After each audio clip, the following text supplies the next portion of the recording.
Hi అండి, అందరికీ నమస్కారం. ఈరోజైతే ఈ కాకినాడ చెకోడీలు అండి, చూసారా? ఇవైతే స్వీట్లు, కాకినాడ స్వీట్. ఈ స్వీట్ పేరు నాకు తెలియదు. ఇవైతే కాజాలు. మా మామయ్య కాకినాడ వెళ్ళారు, తీసుకొచ్చారు. చేప పిల్లల కోసం అని కాకినాడ వెళ్ళారు. అక్కడ మా పిల్లల కోసం ఈ స్వీట్లు తీసుకొచ్చారు.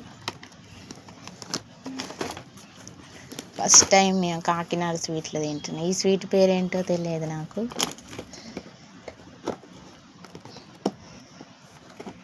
చూడండి, ఈ స్వీట్లు, ఈ కాజా చేప పిల్లల కోసం వెళ్ళి ఈ స్వీట్లు తీసుకొచ్చారు. వీడియో నచ్చినట్టయితే లైక్ చేసి సబ్స్క్రైబ్ చేసుకోండి ఫ్రెండ్స్. Bye friends. ఇదైతే స్వీట్ షాప్ పేరండి, చూడండి.